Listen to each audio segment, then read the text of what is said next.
Hello guys! Hello! This is for Aries. Aries, welcome dito sa aking channel. Kapalaran 88 Aries, alamin natin kung anong messages, vibration, gabay, energy para sa inyong lahat.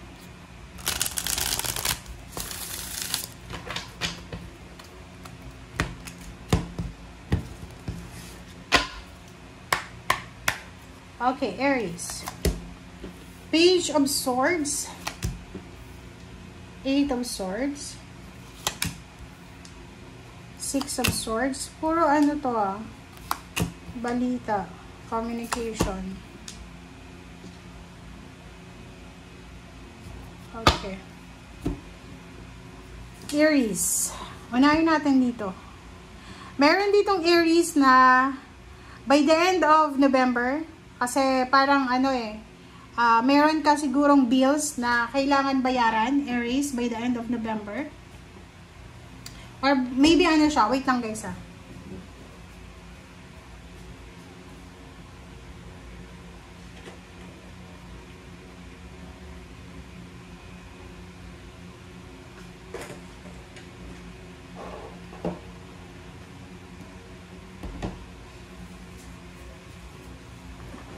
Okay, wait lang. Thank you. Okay, so, Seven of Pentacles and the Moon. Yun, kasasabi ko lang, maybe meron kang bills na binabayaran every end of November. But, this month, sinasabi ng baraha sa'yo dito na posibleng medyo makakaramdam ka ng takot. Medyo makakaramdam ka ng takot or medyo makakaramdam ka ng uncertainty. Kasi pwedeng yung perang hinihintay mo ay hindi dumating. Pwedeng ma-delay yung sweldo. Pwedeng kung business person ka, mahina yung business. Or pwedeng hindi ka muna pautangin ang inuutangan mo. Dito naman, there's a future news. Okay, there's a future news coming. Doon sa mga Aries na parang feeling mo stagnant ka. Stagnant, restricted, or parang entrap ka sa sitwasyon ngayon. Sinasabi ng barahan na expect the unexpected news. And isang possible na travel, relocation, unexpected travel, unexpected relocation, unexpected job offer, ang posibleng darating sa'yo. Okay? Kasi itong Six of Swords, this is changes, movement. So, possible na pupunta ka ng ibang bansa, or possible na pupunta ka sa ibang lugar, or possible na lilipat ka ng trabaho, or there's an improvement, financial improvement dito. Doon din sa mga Aries na nasa ibang bansa na kayo, posibleng makakatanggap kayo ng additional na sidelines, parang ganun.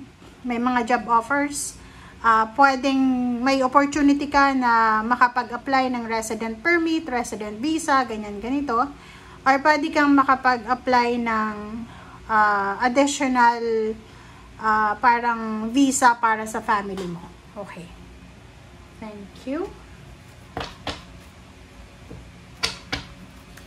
Aries.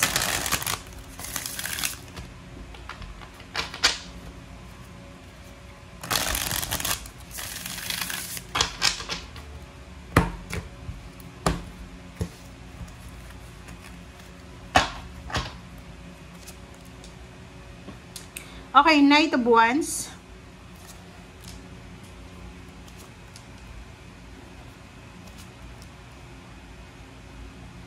Okay, Knight of Wands. Nakikita ko sa'yo dito na yung excitement mo, kasi parang meron ditong Aries na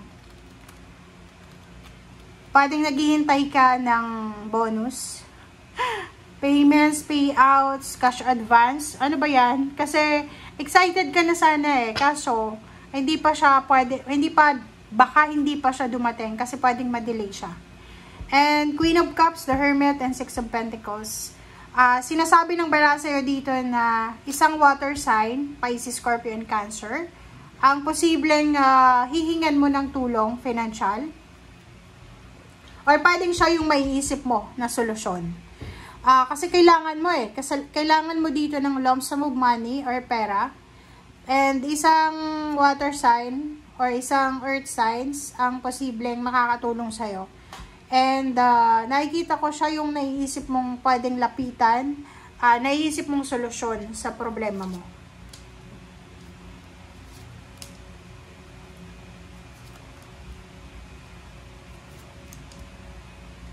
Eto naman, mag-iingat ka.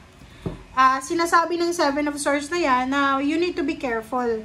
Kasi kailangan mong mag-ingat lalo na sa alam mo yung mga kaharap mo na kainuman, kausap, halimbawa sa mga selebrasyon.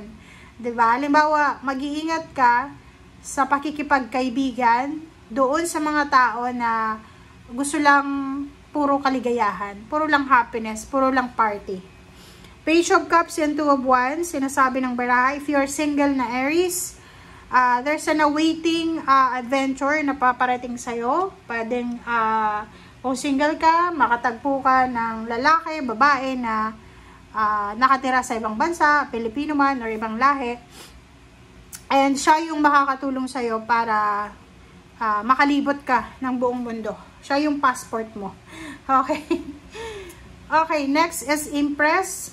There's an expected pregnancy, new love life, new friendship, new collaboration, new place of work, new source of income. And maybe this is Capricorn. So, pwedeng may Capricorn na papasok sa buhay mo. But you need to be careful sa taong ito. Okay? Pwedeng yung taong yan is temptation siya.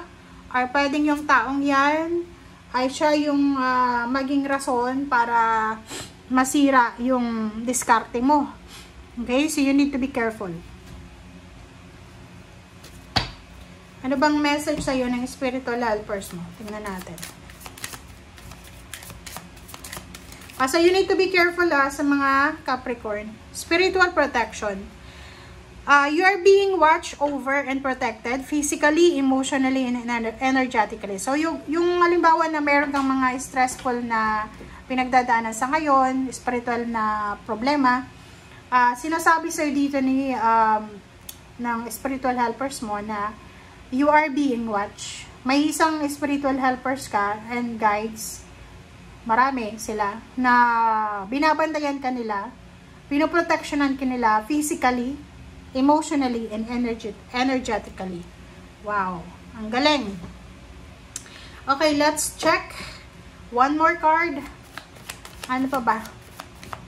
Aries.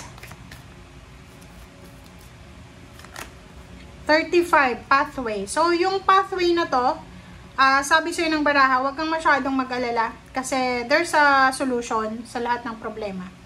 May solusyon sa lahat ng problema. Okay? Thank you. Bye!